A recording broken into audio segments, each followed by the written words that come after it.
Hello and welcome to another episode of EHC Bible Study. We are talking today, alongside of me is Pastor Tim Warren. I am Pastor Sean Belcher. We hope you're enjoying these videos as we bring them to you. This week we're doing a little different, We're spotlighting the staff and we're talking to Pastor Tim, and we'll be talking to Pastor Patrick about different events and different things in their lives to just kind of give you a different view of who we are and what we enjoy doing. And so today we are talking about missions, world missions, as a matter of fact. Pastor Tim, give us your thought on world missions.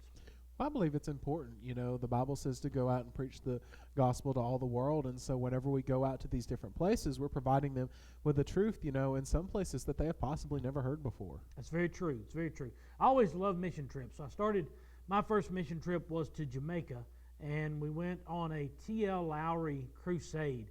And those of you who remember Dr. Lowry, he was a larger-than-life figure, and he just kind of took up the entire room when you walked in. He was just a magnificent man, a great prophet, a wonderful man of God. And I learned a lot from that first mission trip. There were a lot of guys who are now full-time pastors and full-time missionaries who were on that trip with us when we went to Kingston, Jamaica. We stayed at a beautiful place called the Pegasus Hotel, and then Dr. Lowry and his team had us spread out over the entire nation of Jamaica, the entire island. And some of the folks were driving 2 hours, 2.5 hours to get to where they were going to preach that night. And others of us were only driving 20, 30 minutes away. But it was a great, great experience. Tell us about your experience in Guatemala. Well, I went to Guatemala back July of 2019. Okay. And what we did is we took, I think, 12 people, 10 or 12 people with us, and we went down and we ran a conference for pastors and their wives. Mm-hmm. And so what we did is we had a bag for them. It had supplies to do a children's crusade. It had a Bible and just some different things that, church, you needed to run the church. Mm-hmm. And so we had different sessions, we had different times of prayer, different worship services. And I led this session on how to minister to children because, at that time I was still anointed to be a children's leader. Right. And so I discussed with them, how to lead a children's crusade. And the thing we expressed, because in Guatemala, there's a lot of divide between the Catholics and the Protestants, Right. and within, the Church of God is considered Protestant. Mm-hmm. And so what I did is I emphasized this is for everyone in your neighborhood. It's not just for your church kids. Right. It's for everybody in that neighborhood. Mm-hmm. And so, I got to interact with a lot of people. They were not supposed to bring kids, but sometimes you can't find a sitter. So I actually got to meet 3 kids while I was down there. Mm-hmm. I taught one girl what a high five was. Okay. And that was a really awesome experience. And let's just say I had a fidget spinner, a fidget cube, and Uno cards with me that I did not bring back into the States. Yeah. They are still in Guatemala. It's very, very true. When we went to South Africa, I went to a missions trip in Richards Bay, South Africa with Johan Brewer. Johan was he was the pastor over that in that district, and we went there, and he kind of led the crusade with us there in Richards Bay. It's on the opposite side. It's on the Indian Ocean side of Africa. And so we flew into Johannesburg and then down to Durban, and then we took a Jeep from Durban all the way into Richards Bay. It's a beautiful, beautiful country, Africa is. And we were there, and I had carried the largest suitcase I could possibly find. It stood about 3.5 feet tall and was a huge, huge suitcase. It cost me $75 to get it on the plane because that was post 9/11. And so we loaded that thing up with puppets and Sunday school material and children's church material and CDs and DVDs and all of that. And I brought one puppet back. One puppet back. And that was the puppet that I was operating with during the children's services there. And we sort of did the same thing. We did a pastor's conference that lasted for 3 days, and then we went around to various churches and preached at all these different churches. I dedicated a medical center while I was there. I was part of that process and dedicated a medical center that was for the HIV patients there and the AIDS patients in Africa, and so I got to be a part of that.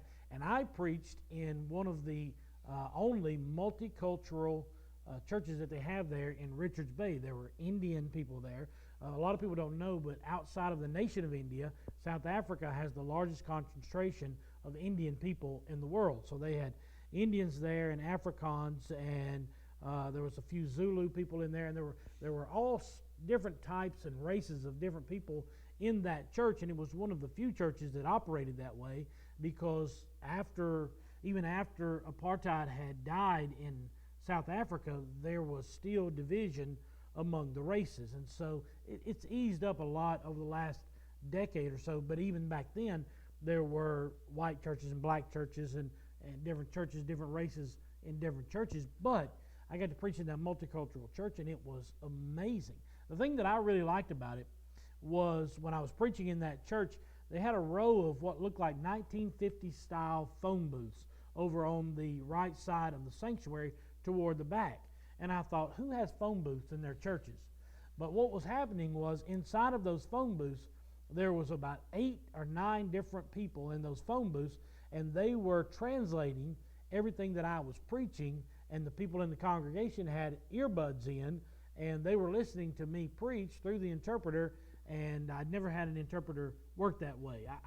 I've seen the interpreter who stands beside you on stage, and you preach, and then they preach, and you preach, and they preach. This was just me flowing in the Spirit and doing everything that I did, and then these people were taking what I was saying and translating it to the people in the congregation. And they were pretty good, because when I would get to a point, the amens would come very quickly from the audience. And so it was a great, That's really cool. Great experience. It was. You got something more to share about Guatemala?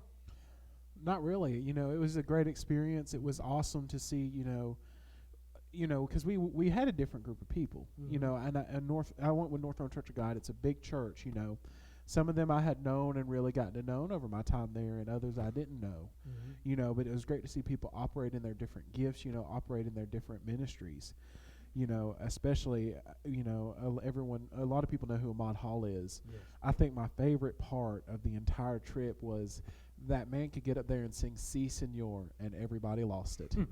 He is saying, "Yes, Lord," and everybody in that church lost That's it. And that, funny. That's funny. Pastor Terry, and he was completely joking, but he made the comment. He's like, "I didn't hear that many people shout when I preached." Pastor Terry goes to Guatemala a lot. He and what's the missionary down Frankie there? Tyson. Frankie Tyson. He and Frankie have a great relationship. I've known Frankie for years myself, and Guatemala is a good trip. It's a good trip. So when I've been to Jamaica was that first trip that we went on, and I went with, like I said, went with the T.L. Lowry Crusade. And my favorite, I have a lot of stories that I love from that. And I told one the other night on Daily Reflections about preaching me to death. But one of the things that amazed me was we went up this, what they call a mountain. We went up this hill to go to the church, and we went through a voodoo village. We went through a voodoo place there where there was a witch doctor and all these people that were practicing voodoo, and they threw mud at the car. They threw mud at the van as we're going up through there, and I'm asking the driver. I'm saying, "Hey, dude, what's going on?" And he's just got the windshield wipers going. Nothing. Don't worry about it. And he's just washing the windshield, and we went on.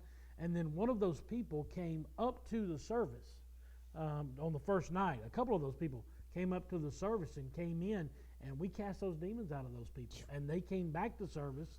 The second night got rained out, and the third night they came back and were in service with us and continued to go to that church. We had a rapper, a Jamaican rapper, who came in the second service, and he just blew the roof off the place. I'm not a rap star or a rap fan by any stretch of the imagination, but he did an amazing job. And so when you go to these foreign countries, you experience their culture, but you also experience their taste of American culture. And so what we were getting his version, his Jamaican version of American rap, and it was Christian rap. It was okay. I'm not a rap judge. I wouldn't know how to say whether it's good or not, but it was good. It was a lot of fun, and everybody seemed to enjoy it. And so we'll share more about mission trips at a later time. So hope you've enjoyed this episode of EHC Bible Study coming from the sanctuary here at Irwin Hill. Pastor Tim Warren, along with myself, Pastor Sean Belcher. Just know that we love you. We're praying for you. God bless you is my prayer.